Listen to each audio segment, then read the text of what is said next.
Hi guys, welcome back to Concade Gaming. I decided to make this video today. It's going to be pretty unscripted, but a bit of a special treat.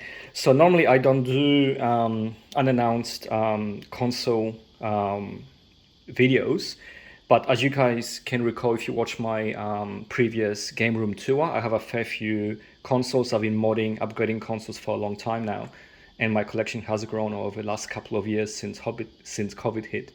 But I've been working on this PS1 for a while now, and I literally finished it off yesterday. I'm very excited to get with it this far, and I wanted to share this with you guys and some of the mods that I've done to it, because I'm absolutely stoked with the results. So essentially, I got this console a few years ago. It was 5500 model, which is a PU18 motherboard.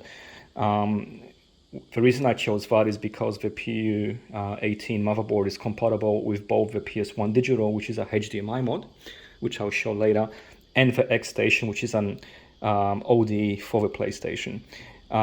So it's a very mature, very high quality OD.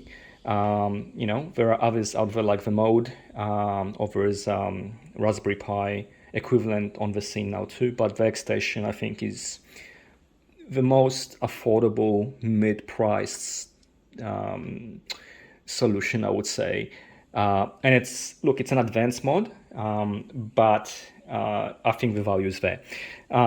So essentially I got that installed by myself. The mod, I would say, is advanced to difficult. There is quite a few very small pitched IC legs that you have to lift and solder to. But if you're an experienced modder or you have some experience with soldering, and yes, flux is your friend, you'll be okay. However, I did see quite a few disasters of people making for these types of installs. But anyway, I'm deviating from the topic. So the console was a 5500 stock with a full recap, new capacitors. The console is obviously quite old now, so all my consoles that I work with, I do put new caps in. So it was recapped, PS1 Digital, and like X-Station, and I sort of left it at that. I did purchase the Memcard Pro, which you guys are not aware of. If you're not aware of, it is a virtual memory card. The Memcard Pro 2s that just came out, this is the original memory card Pro 1. These allow you to have automatic virtual memory cards and stored on the SD card. The advantage of having one of these, and this is from 8-Bit Mods, is that they work with the X-Station. So the X-Station will pass the game ID and name to the Memcard Pro, and it will create a file save for the game automatically without you needing to switch the memory card manually. You see a lot of these cheaper memory cards on AliExpress and so forth, but you have the buttons and you have to switch and things. I want it to be automatic and flawless. Anyway, RetroCool posted on Twitter about these cases, which is a Foxhound variation. I absolutely loved it, especially that I've seen a picture of it with matching DualShock 4 Midnight Blue controller. So I asked the question, how did you get working? What's the controller variation? Because I wasn't familiar with this color, so I got the information, picked up 2 of these straight away, put some new batteries in it, got them working, no problem at all. Now, how does this pair with the PlayStation 1? Well, coincidentally enough, Wheels Mods just released internal Blue Retro kit for the PlayStation 1. It's called the Medusa, and I will link that in the description below. So essentially you install a PCB board with a Blue Retro directly on the controller board portion of the PlayStation internally. It's internal, which is wonderful. You can obviously buy a Blue Retro dongle. A lot of these consoles do have dongles that you can plug to retro consoles and so forth. I did like the idea of an internal mod. Reason being, you can't see it. This also has touch sensors, which I found was pretty cool, and status light indicators. Another advantage of Blue Retro and DualShock 4 controllers is that if you look on the Blue Retro website, PlayStation 4 and PlayStation 5 controllers have the lowest latency in terms of lag via Bluetooth with Blue Retro. So PS4, PS5 controllers are rated up to 5 milliseconds of lag, not frames, milliseconds of lag. Every other controller, including Xbox, 8-bit DOS, everything else have higher latency. So these are clearly the best to use, and obviously it's the right choice for this console. So I'm gonna turn it on, because also I forgot to ask, I also installed an X-Reset mod into this console. The Medusa mod does come with a in-game reset option. However, it only gives you a soft reset, which means button combination just resets the game. It's a short reset. If you have an X station, you need to do a long reset, which means you push reset for at least 1 or 2 seconds, and that will take you back to the X station menu.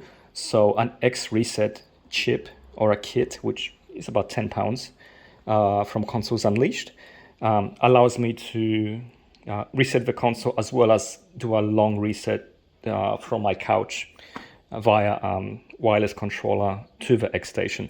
But let's turn it on. Now, as you can see, you got the touch sensors underneath. It's actually within the console, so the touch sensor on the Medusa kit does work through the plastic. There is no cutting required on a 5500 model. So I'm gonna turn on the console, and it syncs automatically. So X station is picked up via the MemCard Pro, and I got the menu. I got my PS1 digital set to 1080p. I got a 4K Samsung, which is a really high-end one. It does support the 1200p, which the PS1 digital has, but I'm getting some sync issues with my receiver. So I just set it on 1080p with auto horizontal and vertical adjustments. But as you guys can see, I'm using a PS4 controller to navigate, and it works absolutely fine. The other thing that's good about the internal mod, the Medusa one, is that it doesn't take away any functionality from Player 1 port and Player 2 ports. You can actually plug in controllers in that will just override the assignment. There's also some Blue Retro configurations that you can do that allow you to emulate a multi-tap and some different DualShock variations. I'm not interested in that, I just want to pick up and play. But I'll show you guys. So let's just choose Doom. So it's gonna load Doom. If I go back to the console, it actually picks up Doom, as mentioned, and it will create a memory card automatically and play, which is what I was talking about before. It's the convenience. I have very soft scan lines set at 220 strength, very thin, and they're set to even. That's just the look I like. I like very faint scan lines. Thicker scan lines make the image darker. I like very faint scan lines to emulate the CRT. It's just what I like and what I remember. But let's have a look at Doom and appreciate how good this console is.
Bit of Street Fighter Alpha 3.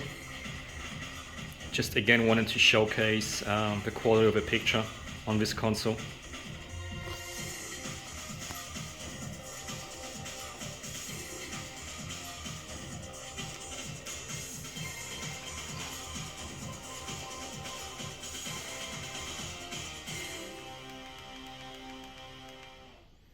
Street Fighter Alpha 3.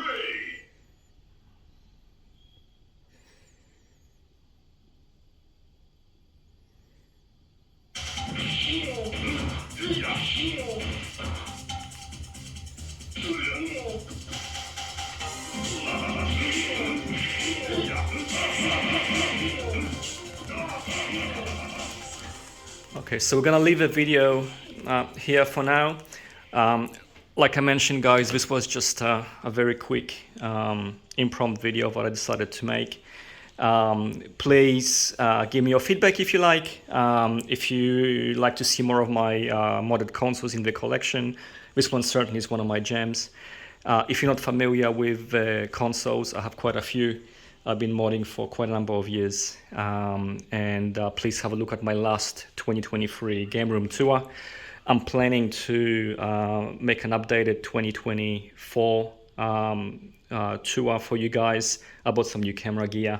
There's quite a few new items that I've added. I also have a big surprise from a Neo Geo MVS front, and I have a plan for 2024 in regards to some new additions that I'm planning to get. So yeah, please comment, like, and subscribe if you like the content. I do appreciate that, and it does help the channel grow. If you have any questions in regards to the mods, or you think some of them are just crazy cool, please let me know. Love to hear from you guys, and thank you for joining me today.